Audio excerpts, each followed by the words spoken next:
Mama wakwaba wofre me adwoa searching mesrel na wa subscribe to my channel mia notification bell on so for more news.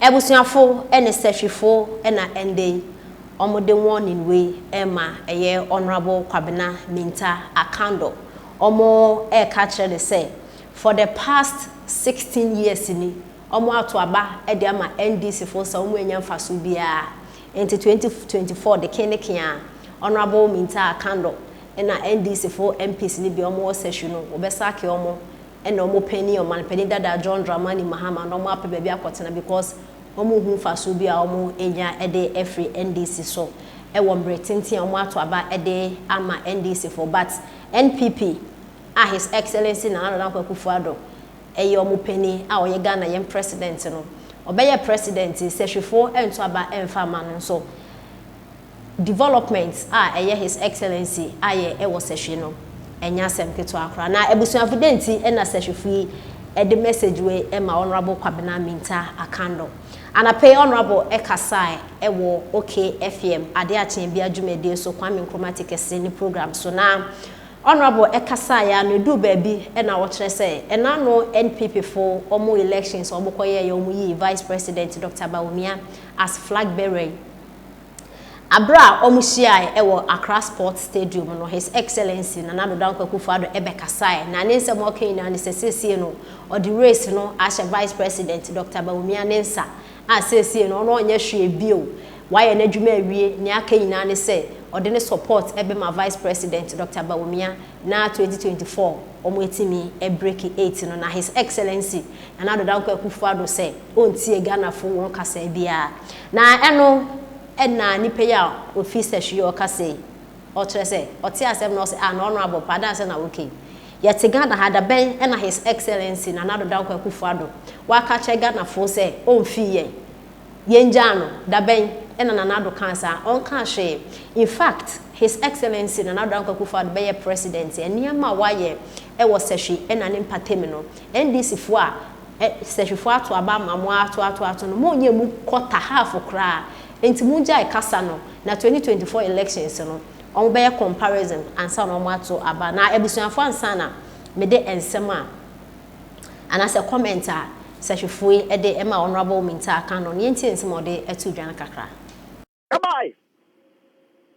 You know, so I think that, well, Kwame, anyone you woman, yeah, that Nana Akufo-Addo, Professor your money and Gusa or your money. No, I can't tell you, I say, nobody should expect anything better from him again. The obey or no, not one day I can.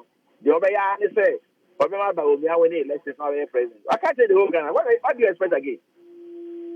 And I can't want it. Mitty. I say, on the day, the obey no be a again. We need to be a year. You don't know. Someone didn't when you move some area. And yet, could not be no different phone. And I had a institution there all the time, you. Yeah, what is no over you? No, now what do you can? You never say. You are about me, not the one nobody to the president. That's what the president told all of us. Okay. Oh no. Yeah, Vango Munsi. You said a budget.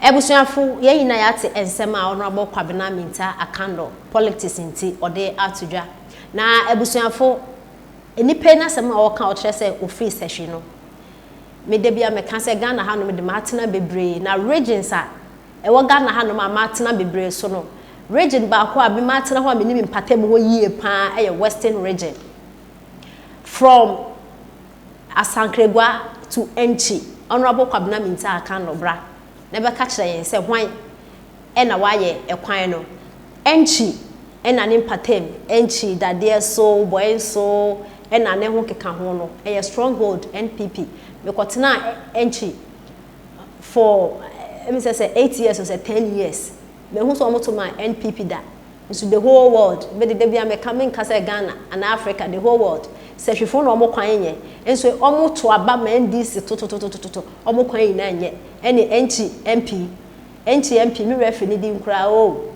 ono embribi oba be campaign o ka kire yen say yen to aba de man na last year no na ote echi this year the wa be ni nti no omo be hu nti ye nto aba ne ma no campaign obeye wo ne and in fact say me kire anaso okohu baby a me kasa asem na obehu say ene wo ye campaign wo ho a asem bi abeto ato omo tiri me bi omo beto aba de ama wo session ani patem ne ho wa echi just one thing na ekoso cry it asem be ka kire wo bi say omo ate say NDC then na no omo ate but afi NDC for mo omo kire say omo ani ate because enye social media ba ebi mu ko social media enyo mu nya no mo ko but ebi mu ko enti se mo aye mo adwen say omo to abada ma mo de bia na mo ye dirty politics na mo de be win dia this next year de duka daya nya de beba so yenti reply ya ebi mo e de e man when e kwesi sapon e na o kire say NDC will cancel free SHS I bet you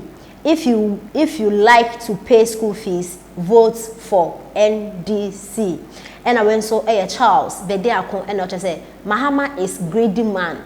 And I went so kwesi upon na. Okay, and not say Ghanaians should retire John Mahama come 2024 election.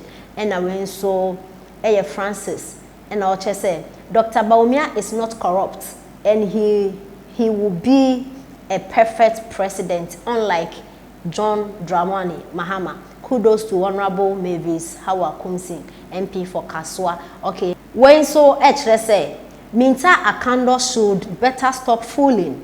Has FuoTo ever tell Ghanaians to leave him alone? Ah, what is all this? I am from Sefwi and we have been voting for NDC for the past 15 years and nothing better come out of it. Come and see what FuoTo has done for us. 2024, you and useless Mahama will go. You think we are fools? In some way, and a Ghana fool be a day ama. Honorable Kwabena Minta Akando, abroad in some way, etuja. Utie, na dane na dia ye ni NDC for no man your best sign na yen sign no. Since that is what they are looking for. Yet the FuoTo be said them 2024. Ye wini wie na nkwasiafo we be so mu be jimia me ka say ye be sure mu jibi. E Christopher nin kremofo starting ante Ghana ye ne. A esukonoma bokopem Sam George.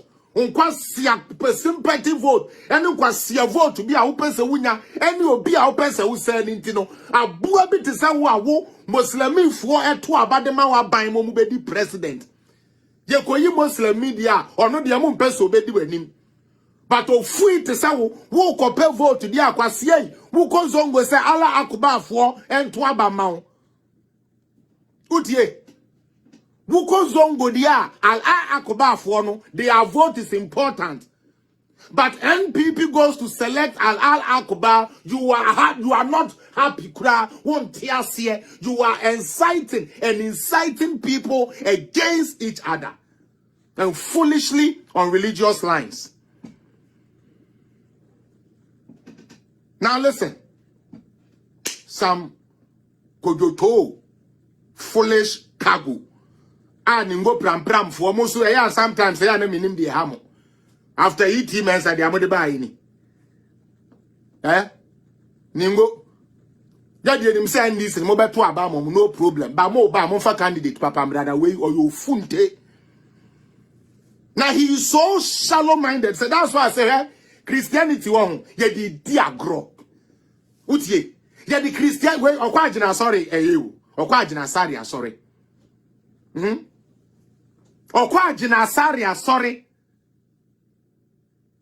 Ichabre ne soa eho na ye behuno. Ichabre ne soa eho na ye Kristo dinu no. Batu jina ho kremoni di ontumi ni ade. Kremoni de wanya papa. But kremoni vote de etumi ma kremoni a wa esebe wetuba. Wedi eto achi. Wedi lodina mahama kukurudu achinti. Odi